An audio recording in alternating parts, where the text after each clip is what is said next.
बहुत सारे बच्चों का मैसेज आया ईमेल के ऊपर और हैंगआउट के ऊपर। सभी बच्चों का यही कहना था, sir please contemporary India and education की डेली एक वीडियो डालिए, हमें ये बहुत टफ सब्जेक्ट लग रहा है और हमें ये लग रहा है कहीं हम इस सब्जेक्ट में फेल ना हो जाए।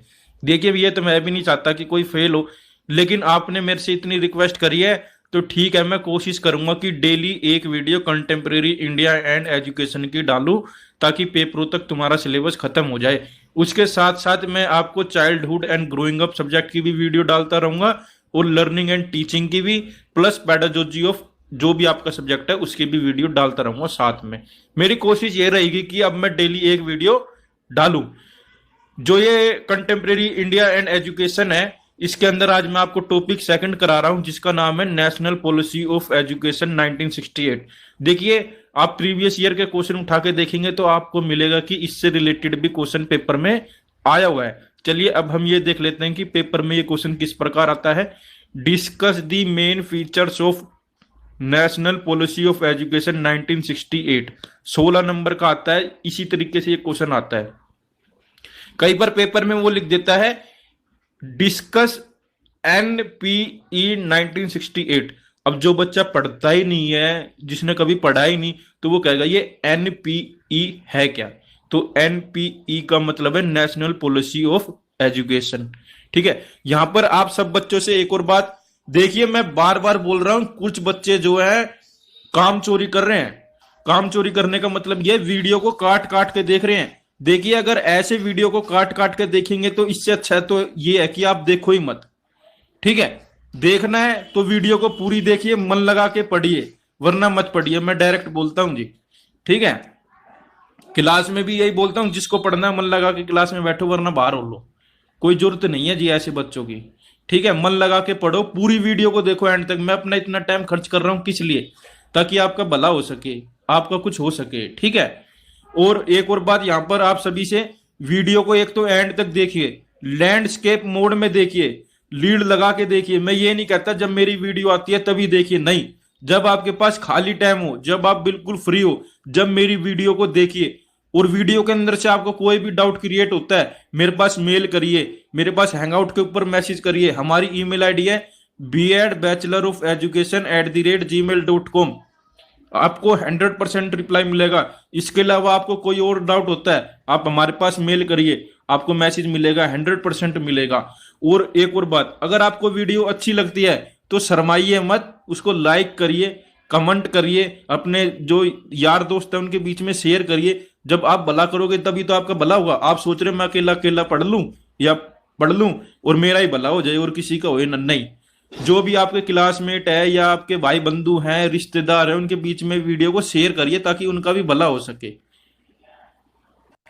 आप सबके मन में एक सवाल आ रहा होगा कि सर ने पिछली वीडियो में कराया था इंडियन एजुकेशन कमीशन 1964 से लेके 66 के बीच में, और आज हम पढ़ रहे हैं नेशनल पॉलिसी ऑफ एजुकेशन 1968। तो अब आपके मन में सवाल ये आ रहा होगा कि जो कोठारी कमीशन था और जो नेशनल पॉलिसी ऑफ एजुकेशन थी 1968, इन दोनों में फर्क क्या था? और क्या जो ये national policy of education I थी इसके अंदर कोठारी कमीशन को इन्वॉल्व करा गया था क्या? आपके मन में ये सवाल आ रहा होगा। तो मैं यहां आप सबको एक बात बता देता हूं। आपने कोठारी कमीशन देखा, उसके अंदर उसने 1600 पन्नों की रिपोर्ट दी। अब सोचिए क्या 3-4 साल में वो सब लागू हो गया होगा? नहीं हुआ था वो लागू, वो एक तरीके से फेल हो गया था। फेल होने का कारण ये था, एक तो इंडिया के अंदर क्या था, फंड की कमी थी, प्लस नीयत की भी कमी थी। ठीक है, लोगों के अंदर चाह नहीं थी, जो हमारे अफसर शाही है उनके अंदर चाह नहीं थी, पैसा भी नहीं था, इस वजह से वो फेल हो गया था। उसकी जो कमियां थी उनको दूर करने के लिए ये नेशनल पॉलिसी ऑफ एजुकेशन 1968 आया।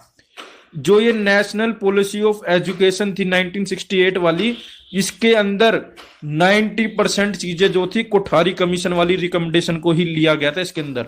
अब आपसे मेनली आपके दिमाग में क्वेश्चन उठ रहा होगा कि कोठारी कमीशन और एनपीई 1968 में मेन डिफरेंस क्या है? देखिए इनके अंदर जो मेन डिफरेंस है, मैं आपको सिंपल वर्ड में सीधा सीधा पढ़ा रहा हूं जी। इसके अंदर मेन डिफरेंस ये था, 1968 के अंदर जो कमीशन आया था ये वाला, इसके ये पॉलिसी आई थी, इसके अंदर ये कहा गया था कि 14 साल तक के बच्चों को फ्री एंड कंपलसरी एजुकेशन दो, चाहे दुनिया इधर की उधर हो जाए, लेकिन 14 साल तक के बच्चों को फ्री में एजुकेशन दो। एक इसके अंदर ये भी कहा गया था कि जितनी भी हमारी जीडीपी है उसका 6% का जो खर्चा है वो एजुकेशन के ऊपर खर्च होगा। ये मेन पॉइंट था इसकी पॉलिसी के अंदर। मान लो आपके पास टाइम नहीं है, थ्री लैंग्वेज फॉर्मूला जो आपने पढ़ा भी होगा, वो भी इसी के अंदर आया था जी। ठीक है, चलिए अब हम वन बाय वन पढ़ लेते हैं क्या कहता है ये national policy of education. National Policy of Education 1968. The Government of India has formulated the National Policy on Education (NPE) to promote education amongst India's people. लोगों के बीच में एजुकेशन को फैलाने का, प्रचार प्रसार करने का काम था इस पॉलिसी का। The policy cover basic education to college in both rural और अर्बन इंडिया। इसका मेन मकसद यही था कि किसी भी तरीके से इंडिया के अंदर से अशिक्षा को दूर किया जाए, स्कूल कॉलेजेस को शहर के अंदर, गांव के अंदर पहुंचाया जाए। In this regard the first national policy on education was broadcast in 1968 by the government of India. Prime minister थी उस time Indira Gandhi, which was recognised as the radical restructuring का मतलब ये होता है कि किसी चीज को दोबारा वो करना। रेडिकल का मतलब होता है तेज गति से। इसका मेन मकसद यही था किसी भी तरीके से इंडिया का जो एजुकेशन सिस्टम है उसको रिस्ट्रक्चर किया जाए और एजुकेशन इंडिया के अंदर जो है फैलाई जाए, ज्यादा से ज्यादा इलिटरेसी को खत्म किया जाए, मतलब अशिक्षा को खत्म किया जाए। अब इसके फीचर्स पढ़ लेते हैं हम वन बाय वन। इसका जैसे कि पहला फीचर है free and compulsory education for all children up to the age of 14। देखिए 1968 की बात है ये। उस टाइम पे इंदिरा गांधी जी ने क्या कर दिया था कि सभी 14 साल तक के बच्चों को फ्री एजुकेशन दी जाएगी और सबके लिए जरूरी है जी, पढ़ना जरूरी कर दिया था इसने 14 साल तक के बच्चों के लिए। और आपने देखा भी होगा जो जिनके माँ बाप की 1970 के आसपास की पैदाइश है उनके माँ बाप जरूर पढ़े हुए हैं, चाहे वो 1 पढ़ रहे हो, 2 पढ़ रहे हो, 5 पढ़ रहे हो, 6 पढ़ रहे हो। जैसे बहुत सौ की मम्मी होगी, जैसे मेरी भी मम्मी है, वो सिर्फ 5 पढ़ी हुई है जी। ठीक है, अब वो इसी के तहत आती थी, वो भी गांव में रहे हैं और उन्होंने क्या है अपने गांव में रह के पढ़ाई करी थी। तो ये फ्री एंड कंपल्सरी एजुकेशन का ही नतीजा था कि 14 साल तक के बच्चों को फ्री एजुकेशन दी जाती थी। दूसरा पॉइंट है इसके अंदर डेवलपमेंट ऑफ लैंग्वेजेस के अंदर क्या है 3 लैंग्वेज फॉर्मूला इसी के अंदर आया था जी। ये मैं आपको डिटेल में इसकी अलग से एक वीडियो करवाऊंगा, कई बार शॉर्ट नोट में ये आ जाता है। हाँ, यहां पर एक और बात बता देता हूं, जो ये मैं एनपीई 1968 का पॉइंट्स बता रहा हूं ये इतने ज्यादा इंपॉर्टेंट है, कई बार ये right A short note on करके आ जाते हैं 4-4 नंबर में। जैसे कि मान लो आ जाए right A short note on free and compulsory education 4 number में करो, या ये आ जाए 3 लैंग्वेज फॉर्मूला 4 नंबर में करो। इस टाइप से भी इसके क्वेश्चन पेपर में आते हैं। ये डेवलपमेंट ऑफ लैंग्वेजेस के अंदर था 3 language formula, Hindi, Sanskrit, international language, regional language. देखिए जो ये एनपीई थी मतलब नेशनल पॉलिसी ऑन एजुकेशन थी, इसका मेन मकसद था जी ये जो हम पढ़ रहे हैं इक्वलाइजेशन ऑफ एजुकेशनल अपॉर्चुनिटी। ये हमने देखा कोठारी कमीशन में भी था। आइडेंटिफिकेशन ऑफ टैलेंट ये भी कोठारी कमीशन में था। Education for agriculture and industry ये भी उसके अंदर था, लेकिन इतना ज्यादा नहीं था। लेकिन एनपीई 1968 के ऊपर इसके ऊपर बहुत ज्यादा फोकस किया गया। ठीक है, अब जो मैंने ये आपको 5 पॉइंट बताए हैं, अब आपको क्या करना है पेपर के अंदर, वैसे मैं आपको 17-18 पॉइंट बताऊंगा, आपको कोई भी अच्छे अच्छे पॉइंट चुनने हैं, उनमें से 16 पॉइंट लिखने हैं, उनके अंदर 2-2, 3-3 लाइन लिखनी है। अगर आप 16 पॉइंट याद नहीं कर सकते तो सिर्फ 8 पॉइंट याद करना और उनके अंदर क्या करना 4-4, 5-5 लाइनें भरना और ऐसी लाइनें लिखना टू द पॉइंट, फंटे बिल्कुल भी मत मारना जी। इसके अंदर 6th पॉइंट है प्रोडक्शन ऑफ बुक। देखिए प्रोडक्शन ऑफ बुक का मतलब क्या है, इस पॉलिसी का मेन मकसद तो ये था free education for all and compulsory education for all. इसके अंदर क्या था बुकें वगैरह भी फ्री मिलती थी। अब प्रोडक्शन ऑफ बुक का मतलब क्या है, इसका मकसद ये था जितने भी गांव देहात के अंदर या शहर के अंदर स्कूल है उनके अंदर बुकें हैं जो उनको ज्यादा से ज्यादा प्रोवाइड किया जा सके, उनकी कमी ना आन पाए, बुकों की वजह से शिक्षा रुक ना जाए। इसका मेन ये था। एग्जामिनेशन 7th पॉइंट है एग्जामिनेशन। एग्जामिनेशन का मतलब है जैसे कि जो हमारे टर्मिनल एग्जाम होते हैं, first term, second term, third term या एनुअल एग्जाम भी उसको बोलते हैं, बेसिकली ये इवेल्युएशन से रिलेटेड है। साइंस एजुकेशन एंड रिसर्च, इस पॉलिसी के अंदर इसके ऊपर भी जोर दिया गया था। Work experience and national service, इसके ऊपर भी फोकस किया गया। सेकेंडरी एजुकेशन, आपने देखा होगा 1968 के अंदर, जिसके मम्मी पापा 1968 के अंदर पैदा हुए होंगे वो अच्छे से बता पाएंगे, जो गांव देहात के अंदर स्कूल होते थे वो सिर्फ 5वीं तक होते थे, या कोई ज्यादा है तो वो 8वीं तक हो जाता था। 10वीं तक भी बहुत कम थे, 12वीं तक तो गांव देहात में 10-10, 15-15 किलोमीटर दूर स्कूल थे। उन्होंने ये कहा था कि गांव के अंदर ही सीनियर सेकेंडरी स्कूल भी खुलने चाहिए, ताकि गांव की लड़कियां हैं या जो भी है उनको बाहर ना जाना पड़े। यूनिवर्सिटी एजुकेशन की भी बात कही गई थी, और ये आज तक भी बात की जाती है। इसका कहने का मतलब था कि हर डिस्ट्रिक्ट के अंदर कम से कम यूनिवर्सिटी तो खुलनी चाहिए, ताकि बच्चे जो है बाहर ना जा पाए। 12th पॉइंट है part time education and corresponding course. ये part time education correspondence course का मतलब ये है कि जैसे बहुत सारे कॉलेज क्या है गांव से बहुत दूर दूर होते हैं, तो वो बच्चे डेली आ जा नहीं सकते, तो उनके लिए कोरस्पॉन्डेंस कोर्स की सुविधा दी गई थी। या यूं भी कह सकते हैं किसी के घर में प्रॉब्लम है, वो पढ़ना चाहता है और साथ में जॉब भी करना चाहता है, तो उसके लिए कोरस्पॉन्डेंस कोर्स की बात कही गई थी। 13th पॉइंट है spread of literacy and adult education, मतलब आज शिक्षा को भगाओ, शिक्षा को देश भर में फैलाओ। अडल्ट एजुकेशन का मतलब ये है जो 40-50 साल के इंसान है वो पढ़ना चाहते हैं, तो उनके लिए भी एजुकेशन का इंतजाम करो। 14th पॉइंट है गेम्स एंड स्पोर्ट। इसका मतलब ये था कि खेलों के ऊपर भी फोकस करो। आज जैसे कि पहले नहीं था, आजकल तो एक मुहिम आई है, आज की बात बोल रहा हूं कि 2014 के बाद खेलो इंडिया नाम से एक प्रोग्राम लॉन्च करा है मोदी सरकार ने। बहुत ही अच्छा प्रोग्राम है, उससे बहुत बच्चे निखर के आ रहे हैं। इस टाइप का प्रोग्राम उस टाइम पे करने की जरूरत थी लेकिन नहीं हुआ।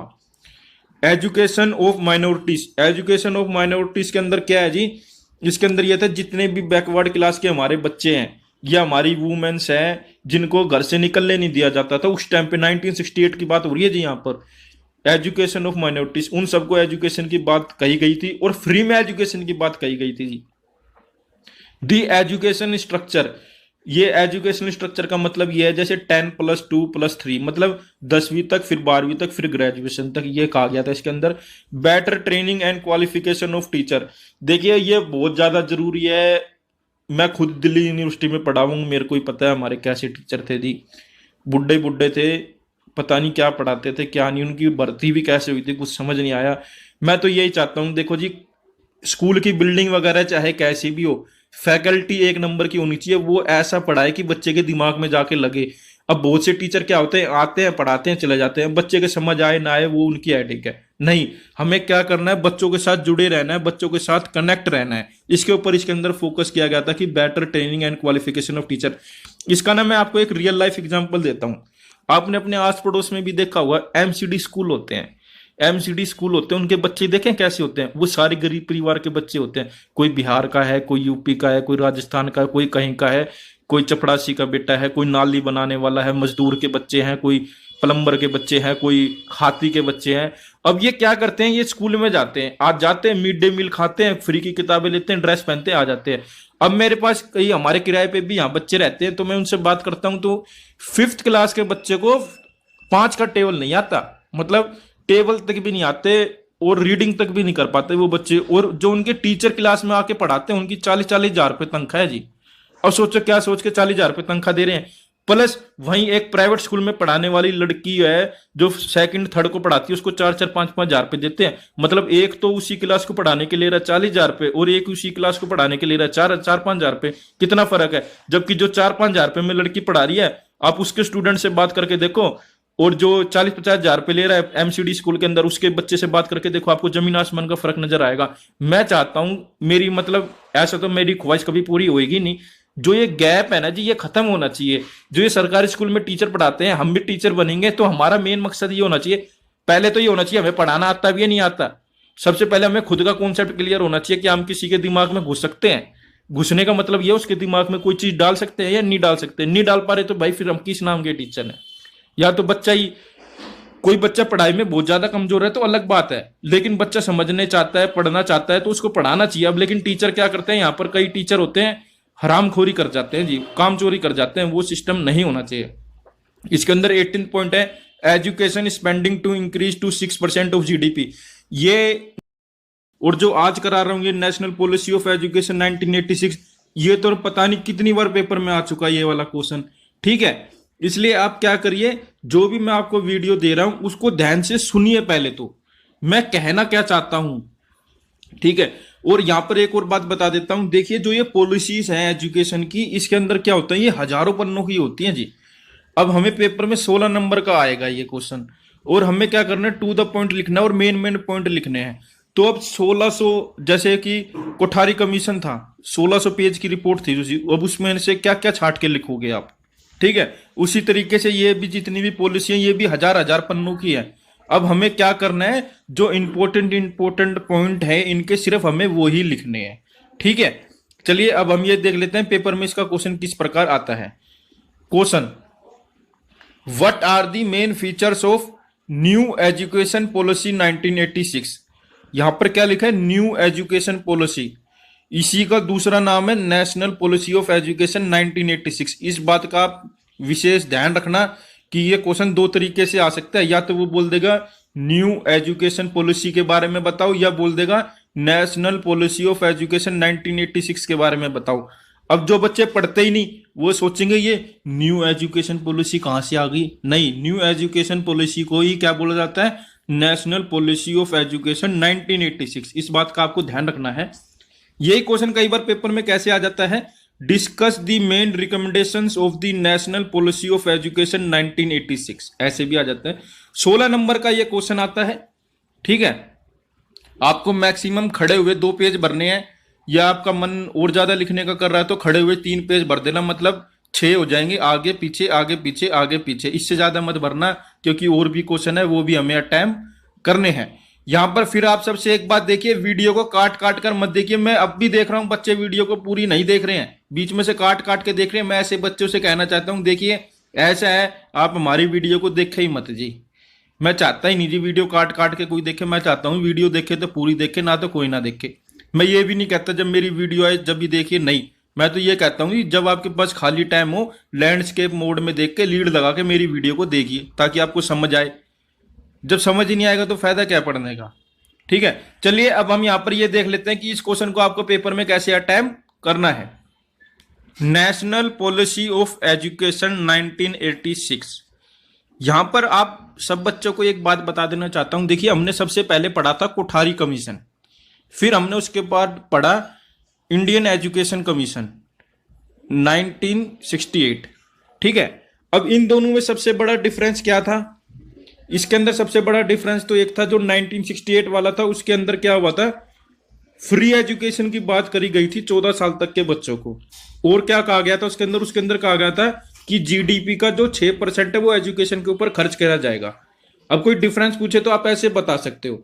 अब फिर मन में सवाल आता है कि जो 1986 की ये national policy of education I थी और उनमें और इनमें क्या फर्क है।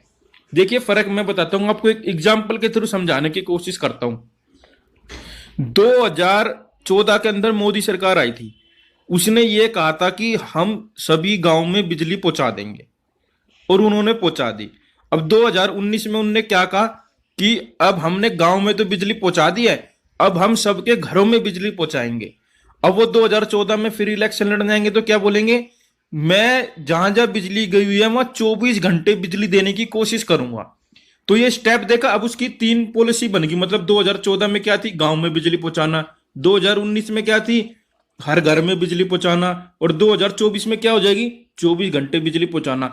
ऐसे ही ये एजुकेशन की पॉलिसी थी। ठीक है जी, पहले उसके अंदर कोठारी कमीशन ने क्या कहा कि जो हमारा सिलेबस है, सब्जेक्ट से रिलेटेड है, वो सभी चीजें इंडिया से रिलेटेड होनी चाहिए। ठीक है, फिर उसके अंदर क्या कहा उसने, स्कूल की बिल्डिंगों की बात करी, कॉम्प्लेक्स की बात करी, ये सभी बातें उसने करी। और जबकि ये 1968 वाली आई, उसके अंदर उसने क्या बात करी कि सभी को फ्री एजुकेशन दो, फ्री में किताबें दो, और जो है एजुकेशन के ऊपर ज्यादा से ज्यादा खर्चा करो। अब जो ये 1986 है, अब आप सोचोगे ये 18 साल तक फिर इंडिया ने करा क्या, 1968 से लेके 1986 तक हुआ क्या एजुकेशन के अंदर। देखिए बहुत कुछ हुआ था, बहुत ज्यादा बदलाव हुआ था एजुकेशन के अंदर, क्योंकि हमारी बुक के अंदर नहीं दिया हुआ तो हम उसको पढ़ भी नहीं रहे कि उन 18 साल के दौरान क्या हुआ था। अब हम सीधी न्यू एजुकेशन पॉलिसी के बारे में पढ़ रहे हैं 1986 के बारे में। आपको पता होगा 1985 में इग्नू भी आ गया था, ये पता ना, Indira Gandhi national open university भी 1985 में आ चुकी थी। जो ये वाली पॉलिसी है 1986, ये राजीव गांधी के टाइम पे आई थी जी, ठीक है। ये पॉलिसी बनाने से पहले जो हमारे पॉलिसी मेकर्स थे उन्होंने कुछ रीजन दिए थे, उन्होंने कुल मिला के 10-12 रीजन दिए थे। मैं आपको बता देता हूं उन्होंने क्या क्या रीजन दिए थे। उन्होंने ये कहा था कि जो हमारी प्राइमरी एजुकेशन होती है वो एजुकेशन का बेस होता है, ठीक है। उसने ये भी बोला था जो हमारी जिंदगी होती है, जो जिंदगी की हमारी शुरुआत होती है, उसके अंदर एजुकेशन बहुत बड़ा रोल प्ले करता है। उसने ये कहा जो हम एजुकेशन के अंदर इन्वेस्टमेंट करते हैं वो बहुत ज्यादा प्रॉफिटेबल होता है। और इसने कहा था जो हमारी डेमोक्रेसी है, लोकतंत्र के लिए शिक्षा बहुत जरूरी है। और इसने ये भी कहा था कि कभी भी हमारे समाज के अंदर या राजनीति के अंदर कभी भी कोई भी सरकमस्टांसिस ऐसे आ जाते हैं गलत या कुछ भी, उसको हैंडल करने के लिए एजुकेशन बहुत बड़ा हथियार साबित हो सकता है। उसने ये भी कहा था जो ये एजुकेशन पॉलिसी जिनने बनाई थी, पॉलिसी मेकर थे, उन्होंने ये भी कहा था कि समाज के अंदर इनइक्वालिटी को खत्म करने के लिए एजुकेशन हेल्पफुल है। उन्होंने ये भी कहा था कि पॉपुलेशन कंट्रोल करना चाहते हो तो एजुकेशन को ज्यादा से ज्यादा फैलाओ। उसने बोला था मोरल वैल्यूज को ज्यादा से ज्यादा फैलाओ। एजुकेशन क्या है, हमारे अंदर को हमारे व्यक्तिगत रूप से भी कोई प्रॉब्लम आ जाती है या समाज में भी कोई प्रॉब्लम आ जाती है, अगर हम एजुकेटेड है तो उसको आसानी से फेस कर सकते हैं। चलिए अब हम वन बाय वन हम इन सभी को पढ़ लेते हैं कि पॉलिसी मेकर ने क्या क्या रीजन दिए थे। Primary education is the foundation of education, education is the base for preparation of the journey of life, investment in education is most profitable. देखो आपने सुना भी होगा जैसे आज के समाज में क्या होता है, ये तो खैर 1986 की बात है, उस टाइम तो एजुकेशन का बहुत प्रचार प्रसार हो गया था। आपके बहुत सारे भाई होंगे, दीदी होंगी, भैया होंगे जो उस टाइम पैदा हुए होंगे, वो बहुत ज्यादा एजुकेटेड है, कोई इंजीनियर होगा, सीए होगा, मतलब अलग अलग फील्ड में पढ़ने लग गए थे उस टाइम पे बच्चे बहुत ज्यादा। ये सब इसलिए था क्योंकि इंडिया ने क्या उस टाइम पे एजुकेशन पे बहुत ज्यादा ध्यान देना स्टार्ट कर दिया था। Investment in education is most profitable, education is essential for the success of democracy, education help in tackling the emergency circumstances of political and social life, education fulfil the developmental need of every person, it reduces the inequalities between the rural and urban people, it stops the increase in population, it awaken one of the human value, it enable one to face the new challenges। देखिए अब हम आगे पढ़ते हैं कि इसके क्या क्या फीचर्स हैं। The main features of new educational policy 1986 are as follows। देखिए यहां पर मैं आप सब बच्चों को एक और बात बता देता हूं, आप सबके मन में ये सवाल भी उठ रहा होगा कि सर जो कोठारी कमीशन ने बातें कही थी, फिर उसके बाद जो हमारी नेशनल एजुकेशन पॉलिसी आई थी 1968, उसके अंदर जो बातें कही गई थी क्या वो सभी बातें इसके अंदर इन्वॉल्व करी गई थी? उन्होंने जो कहा था क्या वो सब इनके अंदर इन्वॉल्व किया गया था? जी हाँ, इसके अंदर कोठारी कमीशन के अंदर जो बातें कही गई थी वो भी इन्वॉल्व करी गई हैं, प्लस प्रीवियस जितनी भी एजुकेशन पॉलिसी आई थी उन सबको भी ध्यान में रखते हुए ये पॉलिसी बनाई गई थी, और जो अचीवमेंट हम उनमें नहीं कर पाए थे वो इनमें करने की कोशिश की गई थी। इस पॉलिसी की सबसे बड़ी बात ये थी, इसके अंदर ना हर चीज को इंप्लीमेंट करने के लिए जोर दिया जाता था। मतलब ये नहीं था छोड़ दो, जैसे पहले की पॉलिसी में क्या हुआ था, हुआ तो हुआ, नहीं हुआ तो कोई बात नहीं, इसके अंदर क्या था, करके दिखाना था। यही रीजन था कि ये पॉलिसी जो है सबसे सक्सेसफुल मानी जाती है 1986 वाली। इसके अंदर सबसे बड़ी बात क्या थी, सोशल इन्वॉल्वमेंट था जी लोगों का, मतलब सोसाइटी का क्या था, एजुकेशन के प्रचार और प्रसार में इन्वॉल्वमेंट था। लोगों के अंदर क्या थी, शिक्षा को आज भी है और उस टाइम पे भी ये हो गया था, सबके मन में ये हो गया था हमें अपने बच्चे पढ़ाने हैं, चाहे कुछ भी हो जाए। कहीं भी जाओ जोर देते थे जी आपका बच्चा क्यों नहीं जा रहा स्कूल, इसको स्कूल में कराओ, क्योंकि फ्री एजुकेशन थी जी, फ्री में किताबें, फ्री में वर्दी दी जाती थी। तो सोशल इन्वॉल्वमेंट का मतलब ये है लोगों की भागीदारी के साथ एजुकेशन को जोड़ दिया गया था, बहुत ज्यादा प्रचार प्रसार किया गया था। अगर आप 1986 के डाटा उठा के देखोगे तो सबसे ज्यादा एनरोलमेंट हुआ था उस टाइम के अंदर, ठीक है। इसके अंदर सेकंड पॉइंट है national curriculum for social education. इसके अंदर है 10+2+3 system education will be implemented through out the country without any controversy. इसके अंदर ये कहा गया था जी, जो एजुकेशन का हमारा स्ट्रक्चर है इसके अंदर यही कहा गया था 10+2+3 मतलब 10th फिर 12th फिर ग्रेजुएशन को पूरे इंडिया के अंदर इंप्लीमेंट कर दिया गया था। इसके अंदर थर्ड पॉइंट है एजुकेशन फॉर इक्वालिटी। ये देखिए कोठारी कमीशन के अंदर भी था, 1968 वाली के अंदर भी था और इसके अंदर भी था। इसके अंदर इसने क्या करा और ज्यादा इसका जो दायरा है उसको बढ़ा दिया। Education for women equality, education for schedule caste, education for schedule tribes, education for minorities, education for handicap, adult education. जो ये ऊपर की 5 है इसके अंदर क्या करा इसने रिजर्वेशन का प्रावधान कर दिया और प्लस प्रमोट करा SC ST माइनॉरिटीज हैंडीकैप और वुमेन को कि आप ज्यादा से ज्यादा स्कूल में एनरोल करवाइए, कॉलेजेस के अंदर एनरोल करवाइए, पढ़े ताकि वो उनको ज्यादा से ज्यादा फैसिलिटीज प्रोवाइड करवाई, उनके लिए ज्यादा से ज्यादा कॉलेज स्कूल जो है इनके एरिया में ज्यादा से ज्यादा खुलवाए गए। जैसे गांव देहात के अंदर स्कूल नहीं थे, कॉलेज नहीं थे, उनको ज्यादा से ज्यादा खोलने की कोशिश करी गई ताकि जो ये शेड्यूल कास्ट है, शेड्यूल ट्राइब है, वुमेन है, माइनॉरिटीज है, हैंडीकैप है, वो स्कूल में जा सके। इसके अंदर अडल्ट एजुकेशन के अंदर भी काफी काम करा गया। आपने देखा होगा ये कोठारी कमीशन के अंदर भी था। अडल्ट एजुकेशन का मतलब होता है जो 40-50 साल के इंसान पढ़ना चाहते हैं उन्हें पढ़ाने के लिए स्कूल कॉलेज प्रोवाइड किए जाए। वोकेशनलाइजेशन इन एजुकेशन मतलब 11वीं या 12वीं क्लास में बच्चों को ऐसा कुछ पढ़ाया जाए, ऐसी उसके अंदर स्किल डेवलप की जाए ताकि वो 12वीं करने के बाद नौकरी पा सके। National policy on education provide national perspective and national direction in education.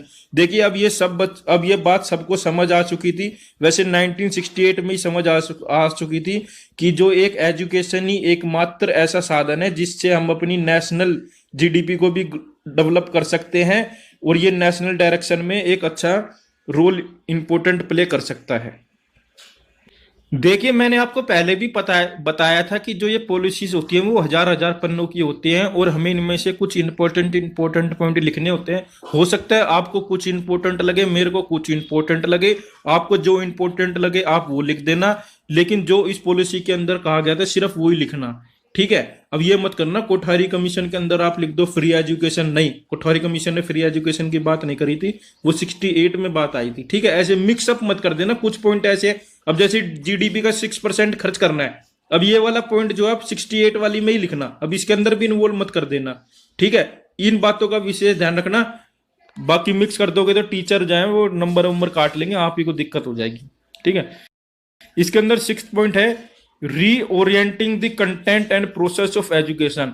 मेरे को इस पॉलिसी का सबसे तगड़ा पॉइंट यही वाला लगता है, reorienting the content and process of education. पहले हम इसको पढ़ लेते हैं फिर आपको समझाऊंगा आराम से। The policy emphasise on the following: cultural content, value education की बात करी गई थी, development of languages, 3 language formula इसके अंदर भी था, availability of qualitative books and increase in reading habits, improvement of libraries, educational technology it will be employed for spreading useful information, giving training to teacher, improving quality of education, sharpening quality of education, work experience, education and environment, mathematics teaching, science education, sports and physical education, the evaluation process and examination reform. देखिए जो ये 12 point है ना, इनके अंदर ये 12 के 12 point जो हैं मेरे हिसाब से, अब इससे पहले जितनी भी पॉलिसी आई थी उनके अंदर इन पे फोकस तो करा गया था, लेकिन इतना फोकस नहीं करा गया था जितना इस वाली पॉलिसी में, मतलब 1986 वाली पॉलिसी में इनके ऊपर फोकस किया गया था। इन्होंने ये कहा था बुकों के अंदर जो पढ़ाई है वो हमारे कल्चर से रिलेटेड होनी चाहिए, जो पढ़ाई है वो ऐसी होनी चाहिए जिसके अंदर बच्चों की मोरल वैल्यू, ह्यूमन वैल्यू है उसको डेवलप किया जाए, बच्चों के अंदर जो लैंग्वेज है उसको डेवलप किया जाए, बच्चों को हिंदी भी पढ़ाई जाए, इंग्लिश भी पढ़ाई जाए, साथ साथ जो उनके रीजनल लैंग्वेज है उसको भी पढ़ाया जाए, उनके ऊपर भी फोकस किया जाए। प्लस इसने ये कहा था कि जैसे तमिलनाडु है, तमिलनाडु के जो स्कूल है उनके अंदर जो टीचर पढ़ाते हैं वो तमिल पढ़ाते हैं, तो वो तमिल के ऊपर भी फोकस करें, हिंदी के ऊपर भी फोकस करें, इंग्लिश के ऊपर भी फोकस करें, मतलब फोकस करना है, लैंग्वेज किसी भी तरीके से डेवलप करनी है। मतलब इस पॉलिसी के अंदर जो है ना, एक तरीके से इम्प्लीमेंटेशन जो था वो फोर्सफुली था, मतलब करके करना है, अब जैसे कुछ भी हो जाए। Availability of qualitative books and increase of reading habits. अब ये इंक्रीज ऑफ रीडिंग हैबिट्स क्या है, आज भी इसकी बहुत बड़ी कमी है जी। इंक्रीज ऑफ रीडिंग हैबिट्स का मतलब क्या है, जैसे बच्चे होते हैं वो रीडिंग वगैरह नहीं कर पाते आज भी, या पसंद ही नहीं करते। क्वालिटेटिव बुक्स का मतलब ये है जी, जो उनका कंटेंट मटेरियल है, एक तो वो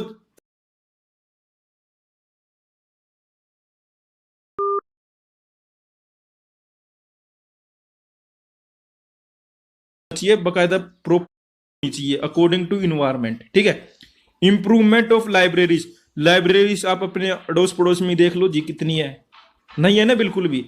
लाइब्रेरीज का होना बहुत जरूरी है, प्लस लाइब्रेरी के अंदर का इन्वायरमेंट भी अच्छा होना बहुत जरूरी है। ये ना हो वहाँ शराबी वराबी पढ़े, नहीं, वहाँ का इन्वायरमेंट भी अच्छा होना चाहिए, बकायदा प्रॉपर लाइब्रेरियन होना चाहिए, बुक की अवेलेबिलिटी अच्छी अच्छी होनी चाहिए।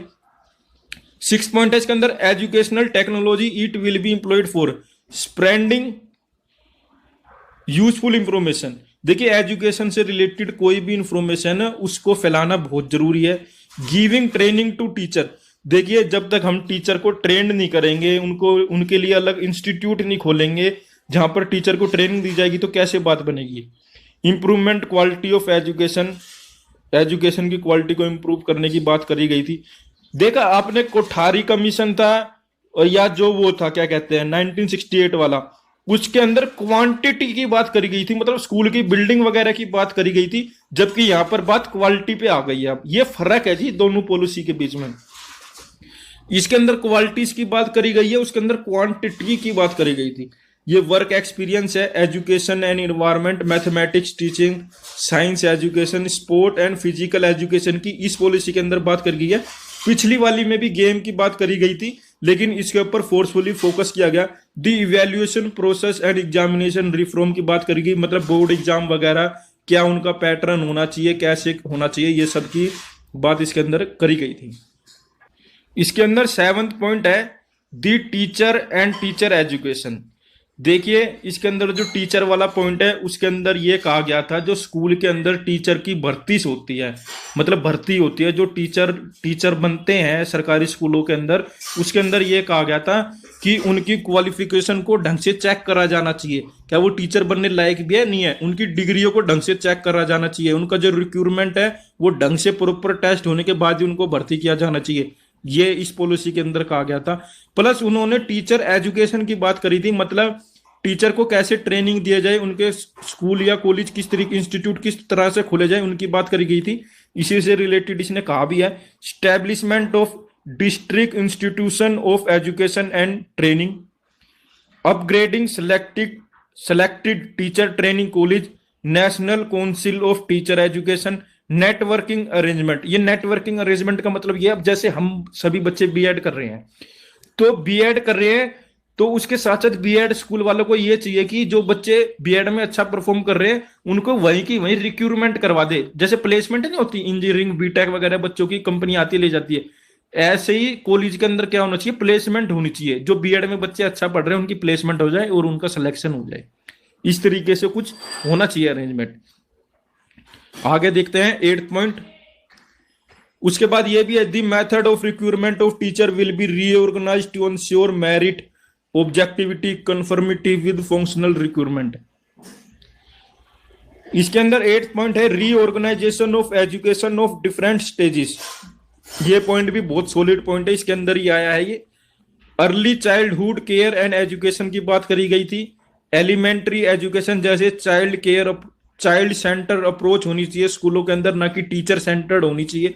एसेंशियल फैसिलिटीज होनी चाहिए, मतलब एसेंशियल फैसिलिटी का मतलब क्या होता है, जैसे एक तो पक्का स्कूल होना चाहिए जी, उसके अंदर ब्लैक बोर्ड होना चाहिए, क्लासरूम के अंदर 2 टीचर होने चाहिए प्राइमरी है तो, ठीक है। यूनिवर्सल एनरोलमेंट की बात करी गई थी, मतलब फ्री एजुकेशन की बात करी थी, free education for all. Retention of children up to the 14 year of age, वही जो 1968 में कहा गया था, फ्री एंड कंपल्सरी एजुकेशन 14 साल तक के बच्चों को। इसके अंदर नॉन फॉर्मल एजुकेशन की भी बात करी गई थी, जैसे कुछ बच्चे ऐसे हो जाते हैं जो स्कूल छोड़ देते हैं, या स्कूल जो है दूर है वो छोड़ देते हैं, जैसे कोई किसी कारण से आ नहीं पा रहा है, अटेंड नहीं कर पा रहा है, उनकी एजुकेशन की भी बात करी गई थी इसके अंदर। Secondary education, higher education, rural universities, open university and distance learning, IGNOU जो है इसी टाइम पे आई थी जी। डीलिंकिंग डिग्री फ्रॉम जॉब, ये डीलिंकिंग डिग्री जॉब का मतलब ये है बहुत सारी जॉब ऐसी थी जिसमें डिग्री की आवश्यकता भी नहीं है फिर भी डिग्री मांग ली थी। तो सरकार ने ये कहा था, इस पॉलिसी के अंदर ये कहा था उन सभी जॉब जो भी उनको जॉब दे रहा है उनको ये कहा गया था कि अगर आप में डिग्री की जरूरत नहीं है तो प्लीज आप डिग्री का जो आपका एलिजिबिलिटी क्राइटेरिया है उसको हटा दीजिए, अब बिना डिग्री के भी बच्चों को जॉब दीजिए, ये कहा गया था इसके अंदर। देखिए इसके अलावा भी बुक के अंदर दुनिया भर की इसकी स्पेशल, आप अलग से बुक भी खरीद सकते हो इस पॉलिसी की चाहो तो, लेकिन नहीं, अब इस बुक के अंदर भी 10-10 पेज भरे हुए हैं, तो आप चाहो तो उनमें से भी नोट डाउन कर सकते हो। लेकिन जो मेरे को इंपॉर्टेंट लगे, जो मेरे को सॉलिड पॉइंट लगे, उनकी मैंने वीडियो आपको प्रोवाइड करवा दी है। इसके अलावा भी आप अपने पॉइंट लिख सकते हो।